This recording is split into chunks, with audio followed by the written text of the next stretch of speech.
because you can't work with that which you can't see.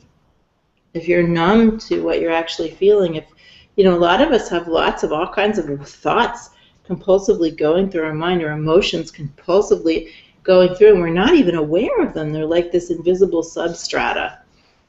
And then you get around a teacher and that invisible substrata starts to become visible, and you're like, oh my God. So some of this stuff creates the situation where the students are acting out their fixations more around the teacher than they do around other people. This is actually, you know, part of how the process works. So some people experience that around Ma too, a lot of negative emotion. And if they can work with that, and I know from reading her letters to students that she tried to get people to work with them, with those feelings. If you can work with them, then you're really on the fast path, right? If you're willing to work with that. Someone had told Ma, some people feel jealous on seeing you. That must be harmful for them. Ma commented on this. This jealousy can lead to a desire for self-improvement. Again, however, it may occur if the thought of something true comes into one's mind, then truth blossoms. Even in such a situation, this body is engaged in some service. This body never harms anyone. So saying, Ma laughed. And then she gives some advice.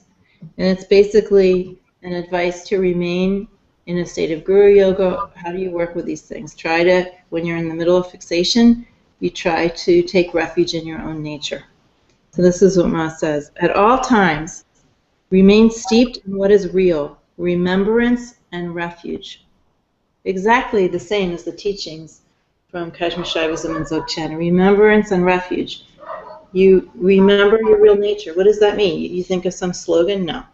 Remembering your real nature means you bring on the feeling that you have in practice, or the feeling that you have in a transmission situation. You bring that back on. You remember it with your body, your energy, and your mind. You feel it. And then you take refuge in it. You relax in it. You take refuge in that. You rest in that. Right in the middle of your fixation. So we're not attacking anything directly. You have to remember to do this, because our fixations drag us away.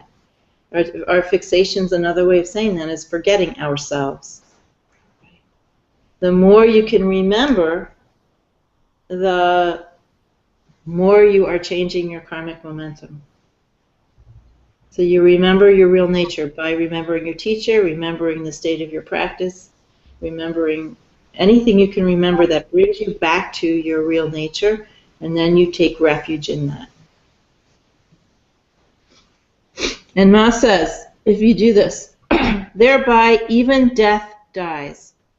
When you take refuge in your real nature, you discover immortality. You discover the immortality of the self.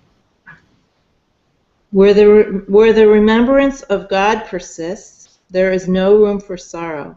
Where is the time even to think? Jealousy, hate, anger, greed, none of these has the chance to arise. When you are resting in your real nature,